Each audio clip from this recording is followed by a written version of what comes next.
বন্ধুরা সবাইকে আসসালামু আলাইকুম। নতুন একটি এপিসোডে আপনাদেরকে স্বাগতম। যে আমাদের গরুগুলো আজকে রোদরে দিছি ভিটামিন ডি খাওয়ার জন্য। আর এদিকে আজকে ষাঁড়ের দানাদার খাবার মিশানো হচ্ছে, এ কারণে মাথায় গামছা, হাতে হারিকেন। হ্যাঁ, তো পূর্বের নয়, ভিডিওটি যদি ভালো লাগে অবশ্যই একটা লাইক দিয়ে দিবেন আর চ্যানেলটি সাবস্ক্রাইব করে রাখবেন। গরিব মানুষ তো অনেকে লাইক দিতে চায় না। এই যে প্রথমে কুঁড়া ঢালা হয়েছে আমাদের সেলিম ভাই। গরিব মানুষের কোনো মূল্য নাই। হ্যাঁ, গরিব মানুষের কোনো মূল্য নাই।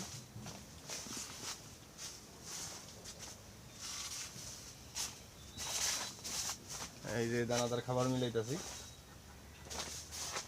দুই ভাই সকালবেলা খাওয়া দাওয়া করে নির্বাচন তো, হ্যাঁ, এই কারণে আগে খাওয়ান মিলিয়ে রাখি। ভোট দিতে যাবো ভাই। ভোট দিতে যাইবো, এই কারণে খাওয়ান মিলে রাখতেছে। তো আজকে এই যে ষাঁড় আর দুইটা বাছুর বের করা হয়েছে রোদ্রে। ষাঁড়টা ঠিক দেখা যাইতেছে না। হ্যাঁ, এই যে দেখা যাইতেছে। ও প্রথমে রশি ছিঁড়া বালির মধ্যে শুইয়া একদম হুলস্থুর অবস্থা করে ফেলছে।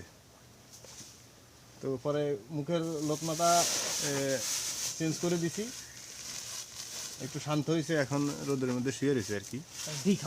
হ্যাঁ, ওরে ভিটামিন ডি খাওয়াইতেছি। লাইটের জন্য আমার চেহারা বোঝা যাইতেছে না।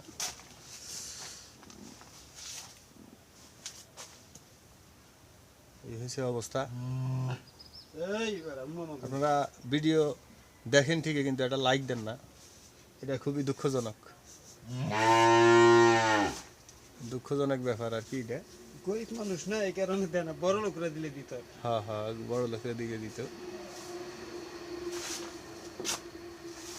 তো আজকে এই যে দানাদার খাবার মিশাইয়া গোসল মোসল সাইডে ধরেন 12টা 12:30 হয়ে গেছে। উপশহরে দাম করতে। হ্যাঁ, না উপশহরে যেমন কি গরুর খাওয়ান দিতে হইব, তারপরে হচ্ছে গরুর ঘাস দিতে হইব, দুধ দোয়াইতে হইব। তো একদিন দুধ দোয়ানোর ভিডিও দেখামু, যদি দেখতে চান অবশ্যই চ্যানেলটা সাবস্ক্রাইব করে রাখবেন। মাথায় গামছা ফেঁচায় নিচে এসে যদি পুরো বসি লাগে তাহলে মাথা ধরেন সাদা হয়ে যায়।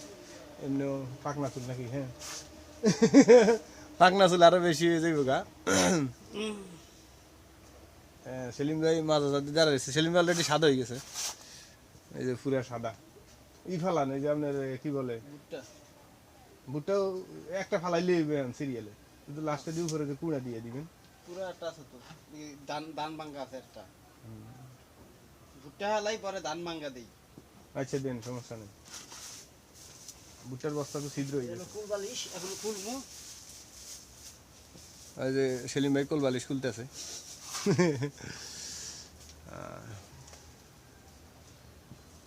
তো ভাই সারাদিন অনেক কষ্ট করি, আর কষ্টের ফাঁকে আপনাদের জন্য ভিডিও বানাই, ফার্মিং ব্লগ করি। তো এই ব্লগগুলা যদি ভালো লাগে তো অবশ্যই একটা লাইক দিয়ে দিবেন আর কি। আর চ্যানেল ভালো লাগলে সাবস্ক্রাইব করবেন। আর যদি কোনো মতামত থাকে অবশ্যই কমেন্টে বলে দেবেন, আমরা চেষ্টা করবো অ্যান্সার দেওয়ার লাগে। ঠান্ডা পানি এটি তো অনেক দিনই মিলে রাখা হয়েছে এই কারণে। তো এই ঘরটা হয়েছে যে আমরা ওই যে কোয়ারেন্টাইন শেড বানাইছিলাম এই যে আমরা 3টা ষাঁড় কিনে আনছিল, তো যাতে খামারে কোনো প্রকার সমস্যা না হয় সেই কারণে এখানে এটা ওই যে তেরফাল দিয়া, উপরে তেরফাল, এই যে তেরফাল দিয়া সাইডে বাঁশ গাড়াইয়া এখানে এই যে গরুগুলো রাখছিলাম, 3টা গরু। তো এখন কোয়ারেন্টাইন শেষ হয়ে গেছে, এই কারণে এগুলারে আবার ওইখানে শিফট করা হয়েছে। তো এখন ওইগুলা খামারের ভিতরেই আছে। এই যে এখানে একটু আগে রোদ্রে যে দেখাইছিলাম ওইটার সাথে একটা। এই তো গরুগুলো একটু আগে থেকে শুকাই গেছে। শুকাই যাওয়ার কারণ হচ্ছে যে ওরা তো আগে যেখানে ছিল এখানে তো ফিড খাওয়াইতো, কিন্তু আমরা ফিড খাওয়াই না, আমরা ন্যাচারাল খাবার দিতে ওগুলো আমরা নিজেরা ভাঙাইয়াই খাওয়াই। এই কারণে গরুগুলো এই খাবারের সাথে মানাই নিতে যাইয়া সময় লাগবো হয়তো বা 15 দিন 20 দিন 1 মাস এরকম লাগতে পারে। এরপরে ওগুলো আস্তে আস্তে আবার ঠিক হয়ে যাবে। ওগুলো আমরা কোরবানির জন্য মোটা তাজা করতেছি। 7টা ষাঁড় আছে আমাদের। এর আগে কোনো ভিডিও দেখলে চ্যানেলে দেখছেন হয়তো। এই কোয়ারেন্টাইন শেডে এখন আপাতত কিছু যে ভুট্টা, আস্ত ভুট্টা রাখা হয়েছে এই যে এটার ভিতরে। এখানে রাখা হয়েছিল বুটটা। আর এখানে চিন্তা করলাম যে গাভীর খাবার মিলানোর জন্য আলাদা একটা ঘর আছে, ওখানে মিলাই। আর এখানে আপাতত ষাঁড়ের খাবারটা মিলাইয়া বস্তা বইরা আলাদা করে ছেড়ে দেবো, এখান থেকে নিয়ে নিয়ে খাওয়াবো। এই হচ্ছে অবস্থা। তো অবশ্যই যথারীতি যেটা বলতেছি, যদি ভিডিওটি ভালো লাগে তাহলে এটা লাইক দিয়ে দিবেন, চ্যানেলটি সাবস্ক্রাইব করে রাখবেন। আর আপনাদের কোনো মতামত থাকলে অবশ্যই কমেন্টে জানাবেন। তো আজকের মতো আল্লাহ হাফেজ, আসসালামু আলাইকুম।